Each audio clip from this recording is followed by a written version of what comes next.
Bien, en la etapa 6 tenemos lo que es el análisis de requerimiento, es el punto 6.1, y en el análisis de requerimiento tenemos diferentes tipos de modelado, los cuales van a ser principalmente, como su objetivo lo dice, es analizar los requerimientos que requerimos para realizar el software.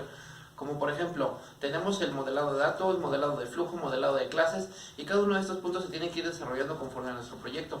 ¿Por qué? Porque debemos de seguir un orden específico en el cual debemos detallar cada una de las cosas específicas que se van a ir realizando durante el desarrollo de todo este proyecto. Para eso vamos a ir desarrollando diferentes puntos que enseguida se los comentaré. En el 6.1.1 tenemos lo que son los objetivos y la filosofía general.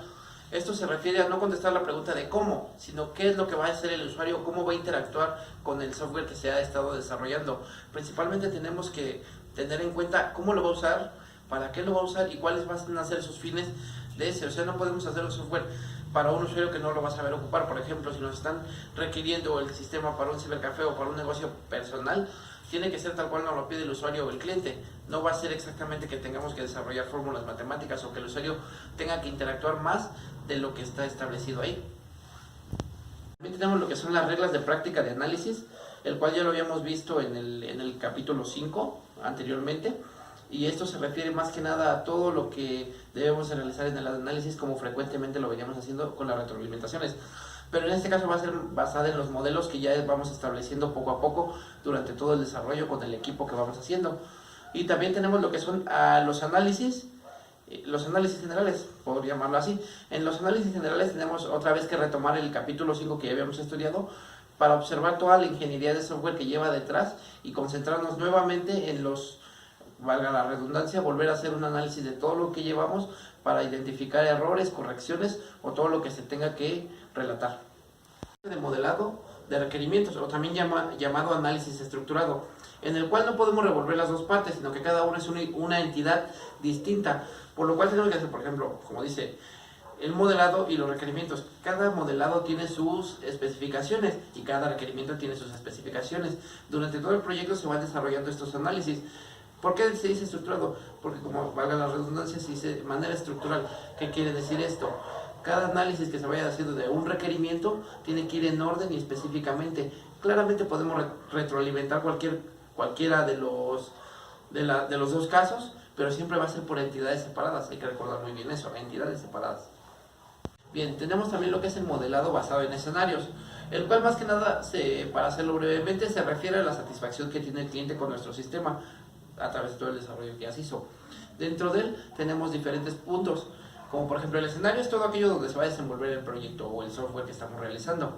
En este caso, la satisfacción del cliente, como lo había mencionado, es que él se sienta a gusto con lo que está trabajando.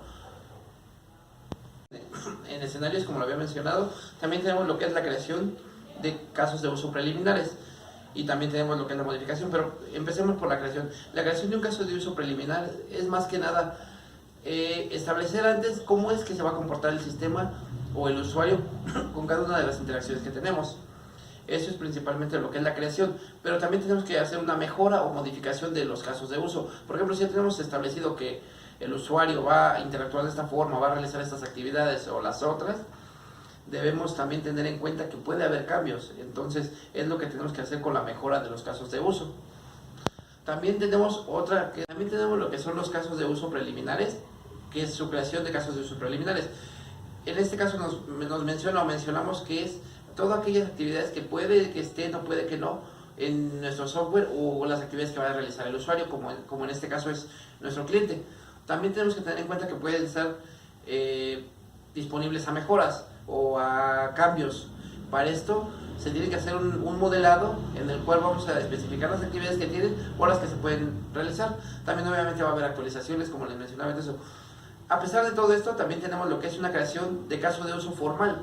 Como lo mencionábamos anteriormente en los capítulos, los casos de uso pueden ser de manera informal, los cuales se ocupan demasiadas veces. Pero también tenemos que tener en cuenta la creación de un caso de uso formal. ¿Por qué?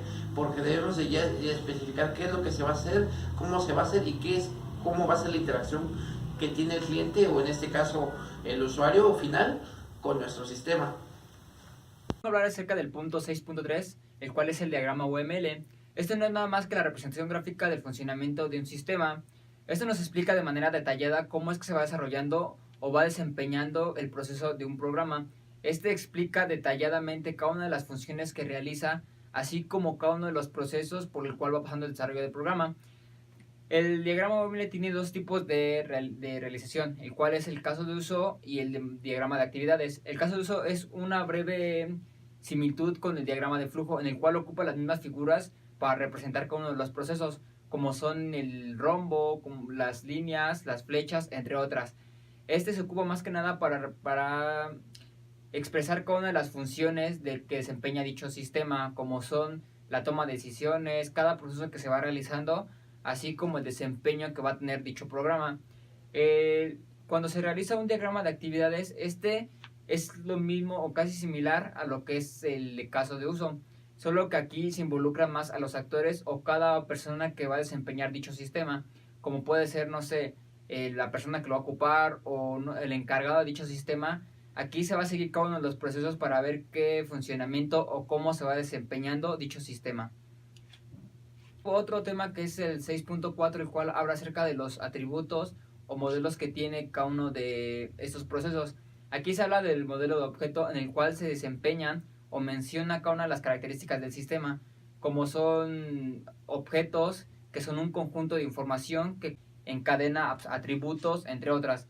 Otro tema que nos menciona son los atributos. Los atributos es el tipo de información o la descripción de la información que éste tiene, ya sea de manera numérica, de manera textual o entre otras. Este sistema se ocupa más que nada para representar o darle un formato al sistema sobre qué es lo que se va a ocupar, validar datos o qué tipo de información vamos a meter. Otro punto que aborda es la relación que hay entre ellos. Como bien se mencionó, los objetos es un conjunto de información que describe ciertos procesos. Como tal, un sistema es la unión de varios objetos que hacen un funcionamiento específico o que desempeñan un sistema completo. El modelo basado en clases representa los objetos que manipulará el sistema, las operaciones, también llamadas métodos o servicios, que se aplicarán a los objetos para efectuar las manipulaciones, las relaciones y algunas de ellas jerárquicas entre los objetos y las colaboraciones que tienen lugar en las clases definidas dentro del proyecto de software. Los elementos que se incluyen en este son las clases, los objetos, atributos, operaciones, modelos, clase, responsabilidad con colaborador y diagramas de colaboración junto con los paquetes. Estas secciones siguientes se presenta una serie de lineamientos informales que ayudarán a identificar esto y hacer su representación del proyecto de software. Para identificar las clases de análisis es necesario identificarlas mediante escenarios de uso desarrollados como parte del método o modelo de requerimientos y la ejecución que se van a construir. Las clases se determinan subrayando cada sustantivo o frase que se les incluya para introducirlos en el producto. Deben notarse sinónimos, frases o sustantivos dentro de ella. Una vez identificados todos ellos, lo siguiente que se tiene que hacer es identificar las entidades en entidades externas, las cosas, las ocurrencias, los roles, las unidades de organización, los lugares, y esto para tener una mayor idea sobre todo lo que se va a hacer en este software.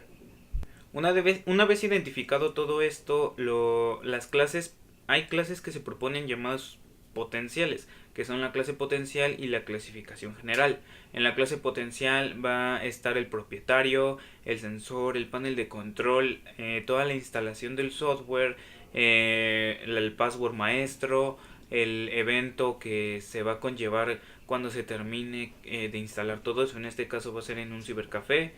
En el modelo de requerimientos se toman en cuenta dos atributos, que son los atributos múltiples. Esto con la intención principal de crear solo una clase con un atributo que puede ser útil durante el diseño. Otro de ellos es el atributo común.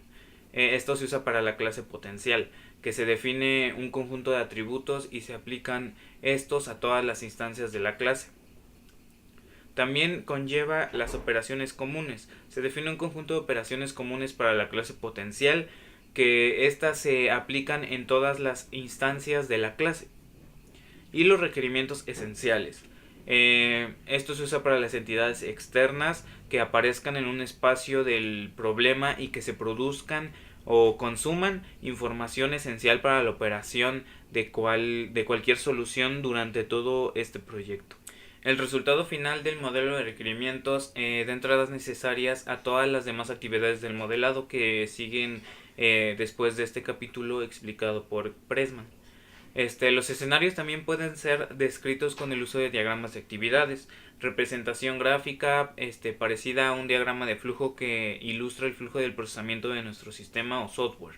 Los diagramas de canal ilustran la forma en la que asigna el flujo del procesamiento a distintos actores o clases.